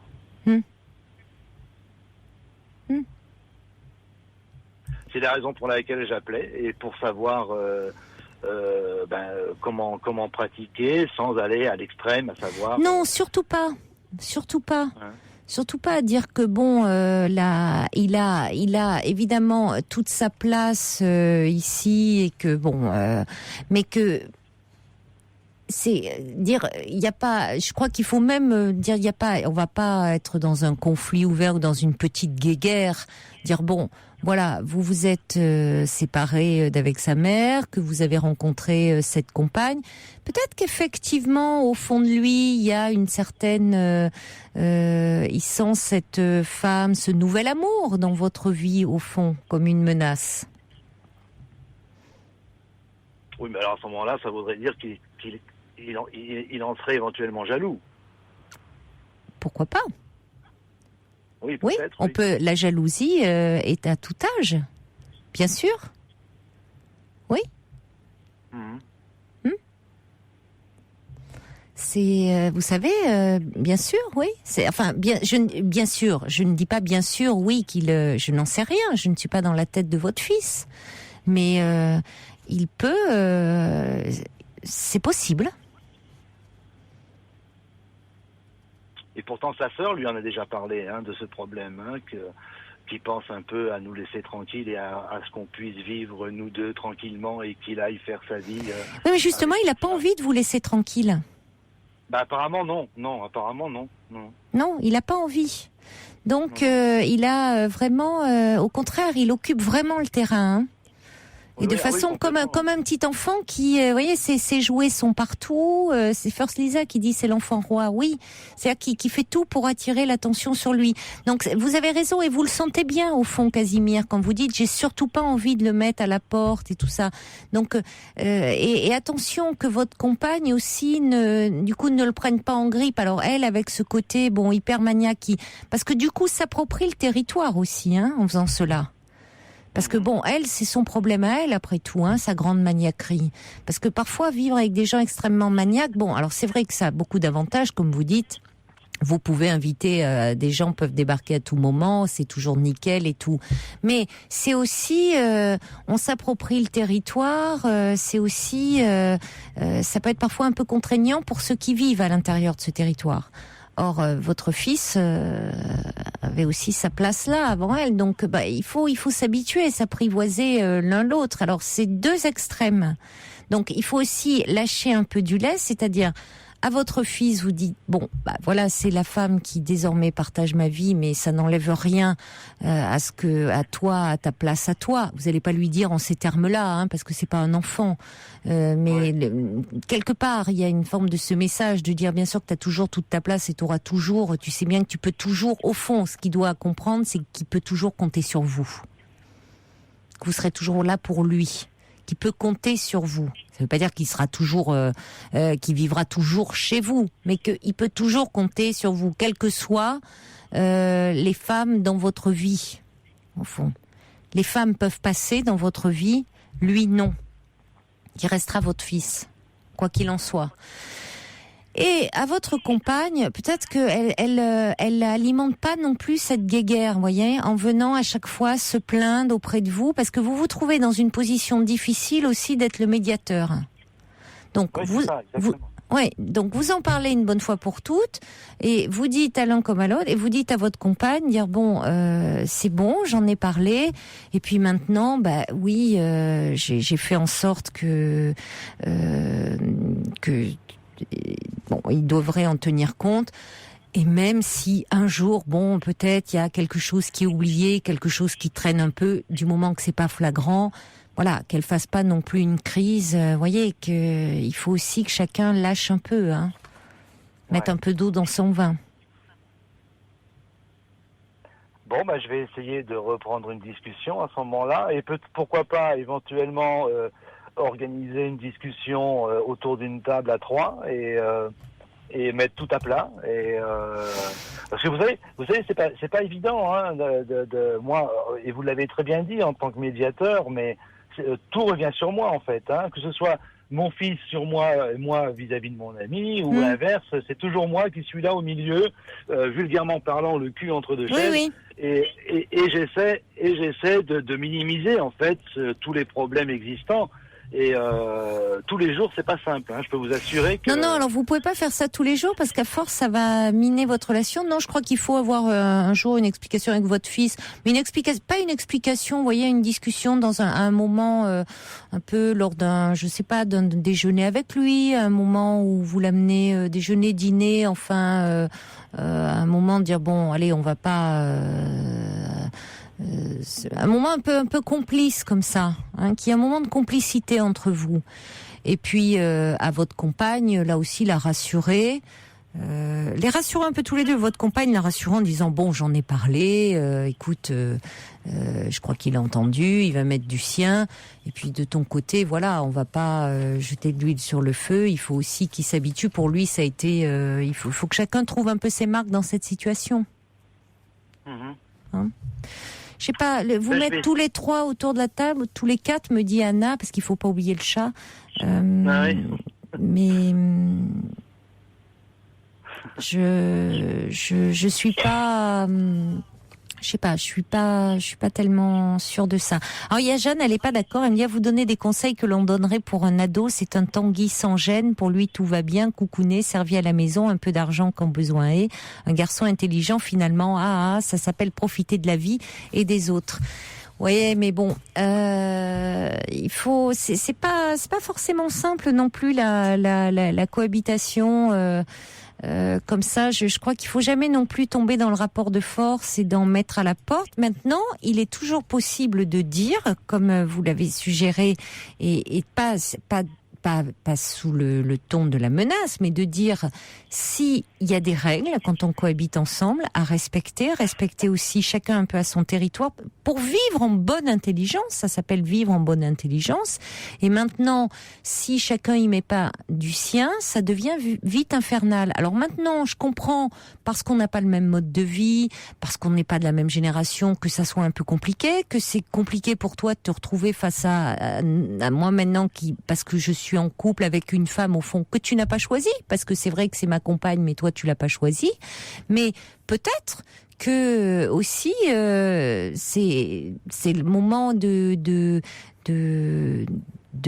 voler un peu de tes propres ailes. Et là, s'il vous dit non, dire mais pourquoi, et avoir une discussion avec lui, dire est-ce que cette idée te fait peur, essayer de comprendre qu'est-ce qu'il y a dans cette perspective. pourquoi au fond il ne part pas. Vous voyez, parce que alors il y a peut-être il y a le côté cocon, mais finalement dans ce côté cocon protecteur, il y a peut-être une peur au fond de s'en aller. Ça peut être l'occasion aussi d'en parler avec lui et d'avoir une autre discussion. Je sais pas. Donnez-nous de vos nouvelles en tout cas, si vous le souhaitez. Je vais essayer. Voilà, ben oui, je vais essayer d'avoir avec lui une discussion encore une fois de plus, mais un peu plus sérieuse. Je vais retenir votre idée. Je vais l'emmener au restaurant et on va en parler en tête à tête. Oui, de façon un peu complice. Voilà, et puis on va discuter de tout ça et voir si ça porte ses fruits ou pas. Bon, alors bonne chance. Hein. Au revoir Casimir. Je vous remercie. Au revoir. Je vous remercie en tout cas. Merci, au revoir. Raphaël, la petite misère. Coco posait une question à propos du fils de Casimir en disant « Et lui, a-t-il une copine ?» Et oui, excellente question. C'est vrai qu'on ne l'a pas abordé cet aspect-là des choses. Pourtant, ça aurait été important. Et puis, vous êtes dur, hein, parfois. Il y a des messages, là. Certains me disent, c'est Katleia qui me dit ah non, à 27 ans, il est revenu. Il n'est vraiment plus à sa place chez son père. Il y a Yacinda aussi. Elle me dit, je suis assez outrée de ce que je viens d'entendre, même si je sais qu'il n'est pas le seul. Moi, je vis chez ma mère, j'ai 23 ans, et vu que je ne peux pas payer la moitié du loyer, j'entretiens la maison, je fais à manger midi et soir, je participe aux courses, je le fais aussi pour l'aider, car ma mère a un travail difficile, et ne peut pas trop assurer certaines tâches car trop fatiguée. Je trouve que c'est un minimum et que votre fils devrait en faire autant. Ne vous laissez pas faire. On va accueillir maintenant Eléa. Bonsoir Eléa. Bonsoir. Bonsoir. Je ne sais pas si vous vous souvenez de moi, j'avais déjà appelé il y a quelques temps. Oui, il y a un petit moment, mais je me souviens de vous parce que vous avez un prénom très original et je me souviens de vous et de votre histoire. D'accord. Donc j'appelle parce que il y a quelques jours, j'ai reçu la date du procès. Alors il faut quand même résumer, c'est-à-dire que vous aviez appelé parce que vous aviez été abusé par votre oncle. Oui. Donc quand vous parlez de la date du procès, donc il va avoir lieu prochainement. Voilà. Parce qu'en fait, mon oncle m'a agressé en fait sexuellement et il a vu déjà, je pense que il a vu que j'étais assez fragile et vulnérable parce que je suis quelqu'un qui n'arrive pas à s'affirmer, qui n'a pas trop de caractère, qui n'ose pas non plus s'imposer. Donc, je pense que par rapport à mes deux sœurs qui sont un caractère plus énergique et plus vif que moi, c'est pour ça. Donc, je vous appelais pour vous dire que j'ai reçu la date. Oui. Et en fait, j'ai un peu peur d'aller là-bas puisque quand je vous avais appelé la dernière fois, je vous avais dit que j'étais toute seule parce que presque toute ma famille était contre moi.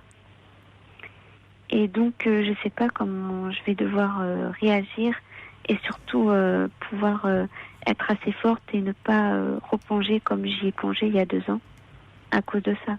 Il a lieu quand, le procès ? 18 février. Oui, c'est proche. Voilà. Mais à l'issue de notre échange, alors il y a une chose dont je ne me souviens pas, Eléa, c'est si vous étiez vous suivi sur le plan psychologique. Oui, juste par une psychologue. Oui, mais c'est déjà très important. Parce que c'est une façon de vous préparer à ce procès. Oui. Et est-ce que vous avez une association d'aide aux victimes aussi, qui peut être d'un grand... Non, pas du tout. Oui, donc ça pourrait être important. Peut-être avec votre avocat, vous avez vu un peu, vous êtes en contact là avec votre avocat? Pas souvent parce elle habite dans le sud et comme ça s'est passé dans le sud, je la vois très peu. Mais là, elle m'a demandé de la rappeler dans 15 jours. Donc, oui, 15 jours, si c'est le 18... Ça va être juste. Oui, il faudrait même l'appeler un petit peu avant quand même pour préparer... Oui. Parce que vous pouvez, il y a des... Parce que la psychologue, vous la voyez à quel rythme actuellement ? Pas pas souvent, je la vois une fois par mois. Oh, c'est très peu, oui, en effet. Et pourquoi vous ne pouvez pas la voir plus ? Si, j'aimerais bien, mais j'ai ma formation d'obstétrice Oui. qui prend beaucoup de temps, mais c'est vrai que je devrais la voir plus souvent parce que avec tout ce que j'ai pu vivre, je suis pas rassurée, et puis j'ai tellement perdu confiance en moi que je me sous-estime souvent en fait, et que n'importe qui pourrait passer, comme je suis quelqu'un qui veut pas trop gêner puisque je suis un peu timide, j'ose pas m'affirmer en fait. Donc les gens peuvent faire ce qu'ils veulent, je n'arriverai pas à y répondre. Et je pense que tout ça c'est dû à ce que j'ai pu subir. Mmh. Mais c'est-à-dire que là, il serait important, et notamment en prévision de ce procès, que vous soyez soutenu, donc que vous puissiez voir votre psychologue plus souvent là. Hein. Oui. Déjà, de toute façon, de façon générale, une fois par mois, c'est quand même très peu. Mais en plus, là, par rapport au procès, ça serait bien que vous l'appeliez en disant que le procès va avoir lieu le 18 février prochain et qu'elle puisse vous donner des rendez-vous plus réguliers. Elle est dans un centre ? Elle est au CNPP. Ah oui, alors ça risque d'être un peu compliqué. Parce qu'effectivement, les rendez-vous sont pris longtemps à l'avance. Voilà. Parce que En même temps, elle peut quand même... oui, c'est compliqué. Hein. Au CMPP, il y a des délais d'attente. Écoutez, vous pouvez quand même toujours l'appeler. Oui. Vous pouvez l'appeler là vraiment dès demain, hein, puisque vous venez d'avoir la date là du procès, et lui dire que vous aimeriez pouvoir, d'ici le procès, elle comprendra tout à fait que vous avez besoin d'être soutenue. Et si elle ne peut pas vous recevoir davantage en raison de son planning, hein, de son emploi du temps, elle pourra certainement vous orienter ponctuellement vers des associations de victimes. Vous voyez, qui pourront, via des groupes de parole, des groupes d'aide, vous aider un petit peu à appréhender le procès. Parce que moi, la seule chose qui me fait peur, c'est que il y a 2 ans, j'étais tombée vraiment plus bas que terre. J'étais vraiment à l'hôpital. Je crois que j'ai failli mourir plusieurs fois. Et le fait de retourner là-bas, de revivre tout ça, j'ai peur de pas tenir assez le coup et de replonger. Ah, c'est compliqué, hein. C'est un procès est très compliqué, et c'est pour ça qu'il est. Je comprends votre inquiétude, Eléa, parce que c'est vrai que forcément les faits vont être à nouveau évoqués, souvent dans leur de façon extrêmement précise, de façon extrêmement crue, hein, du coup. Donc, on s'attache beaucoup, finalement. Les victimes peuvent avoir le sentiment, pendant toute la durée du procès, qu'au fond, la lumière est plutôt mise sur la personnalité de l'accusé que sur elle. Parce qu'effectivement, on cherche à comprendre, on remonte aux faits, bien évidemment, en eux-mêmes, mais aussi à son histoire, à son profil, à sa personnalité, à ce qui a pu le conduire à cela. Enfin, donc les parties civiles, comme on dit, c'est-à-dire celles qui ont été victimes de celui qui est accusé. Enfin, bon. Qui est inculpé en tout cas, puisque tant que le procès n'a pas eu lieu. Oui, tant que le procès n'a pas eu lieu, il est inculpé. Oui, alors je sais pas, attendez, parce que je suis pas juriste, moi. C'est-à-dire que pour le moment, il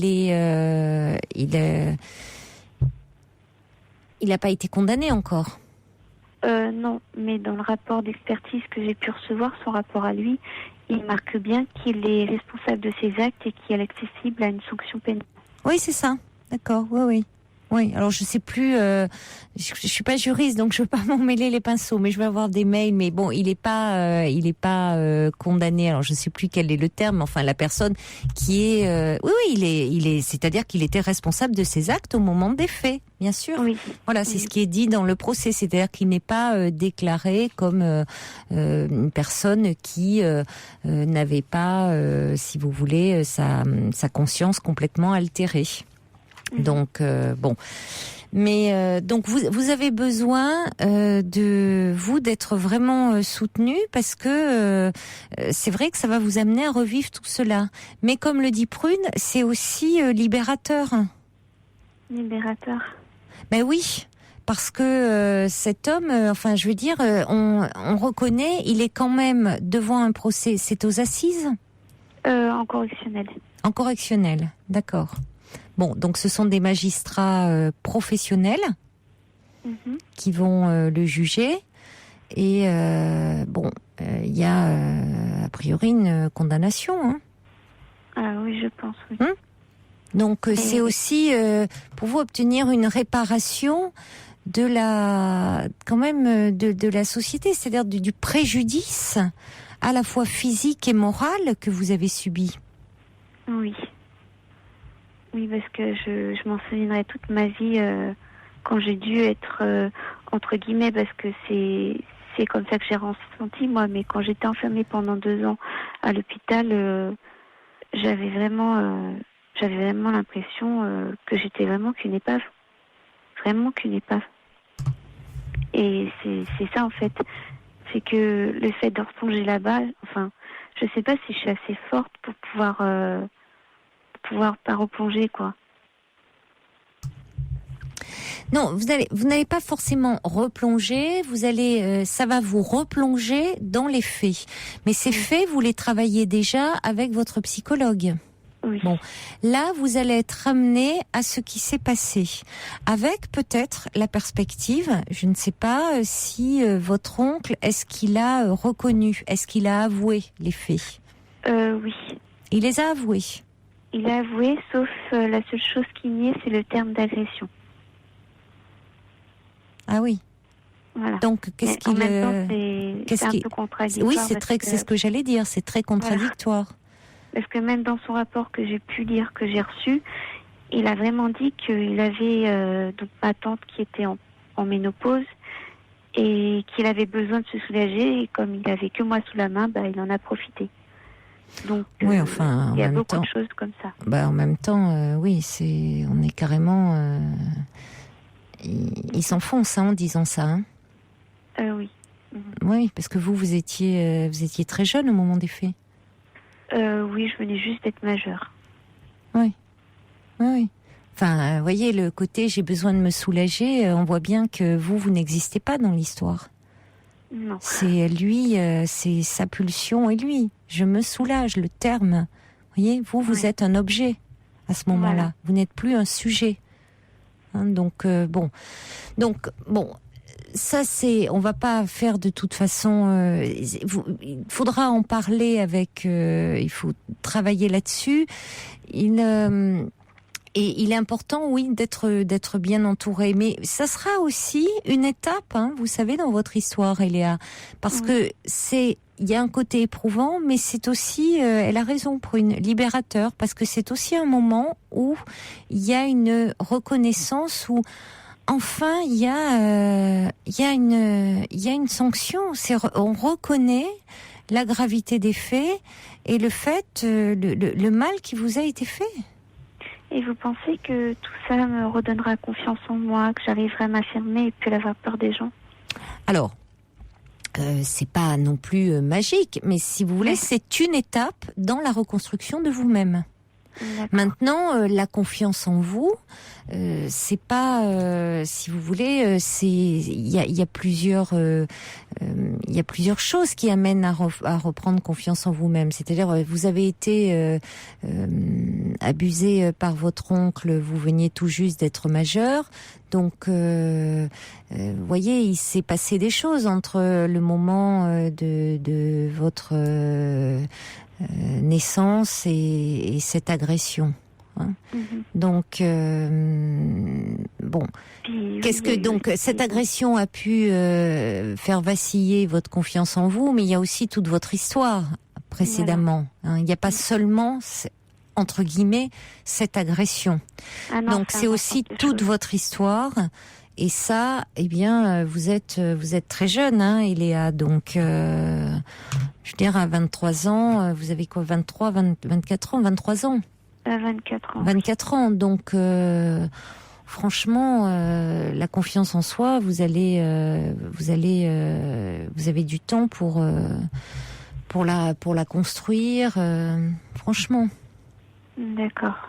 Mais si vous voulez, c'est important aussi de rappeler votre avocate parce qu'il faut vraiment parler avec elle parce que quelqu'un dit bien que c'est ce risque. Il dit elle doit être aussi auprès de vous c'est elle qui va vous représenter. Donc c'est important de savoir ce qu'elle va dire aussi, ce que vous avez peut-être envie qu'elle dise pour vous. Voilà, alors peut-être qu'elle va vous dire non, faut peut-être mieux. Oui, j'entends ce que vous voulez dire, mais peut-être que là c'est pas une cour d'assises, c'est pas un jury populaire, c'est des magistrats professionnels, donc ils l'entendront pas de la même façon. Donc, mais c'est quand même important que vous l'ayez en ligne et que vous parliez vraiment avec elle. D'accord, parce que le seul rendez-vous qu'elle m'a donné, c'est le 17, la veille du procès. C'est juste. Hein. Appelez-la avant quand même. Hein. Dire, écoutez, je suis désolée, mais je vous appelle avant en disant, elle le comprendra très bien. Je suis inquiète par ce procès. J'aimerais bien en parler un peu avant. Alors, par rapport il y a beaucoup de messages pour vous. Il y a Juliette qui dit, qui rappelle le numéro 0800 victime avec un S, ce qui forme un numéro de téléphone. C'est-à-dire, vous faites 0800 et après victime, c'est-à-dire avec un S, c'est-à-dire vous tapez le mot victime. Vous savez, il y a des lettres sur les numéros de téléphone. Donc, si vous tapez victime, vous tapez sur le numéro de téléphone. Je suis claire ou pas? Un petit peu, mais je crois que j'ai pas très bien compris. Vous n'avez pas compris. Vous faites 0800 et puis après vous tapez victime. D'accord. Victime. Sur votre cadran de téléphone. Vous avez 0800 et vous tapez victime avec un S. Bon, mais de toute façon, demandez à votre avocat, demandez au CMPP, au tribunal. Il y a des, zut, je l'avais tout à l'heure et là, je veux lire des messages vite et je les trouve plus. Il y a des groupes de parole pour victimes. Il y a l'association aussi, effectivement. SOS Inceste, nous dit Elisa, qui s'appelle sosinceste.org. Vous la connaissez? Non. Mais peut-être c'est une occasion d'aller voir. Et puis surtout continuer ce travail avec votre psychologue. Appelez-la dès demain. Pour dire, parce que peut-être qu'elle va s'arranger dans son planning pour vous recevoir plus tôt et sinon pour vous orienter dans des groupes d'aide aux victimes. Voilà. D'accord. Bon courage, Eléa. Merci. Au revoir. Cascadeur, Walker, un petit message de Frédéric pour dire elle est très forte au contraire de ce qu'elle dit. Eléa, parce qu'elle va demander justice. Alors oui, elle est forte, Eléa. Courage à elle. Je vous embrasse, je vous souhaite une très belle nuit à l'écoute d'Europe 1. Il est 1h, l'heure des informations.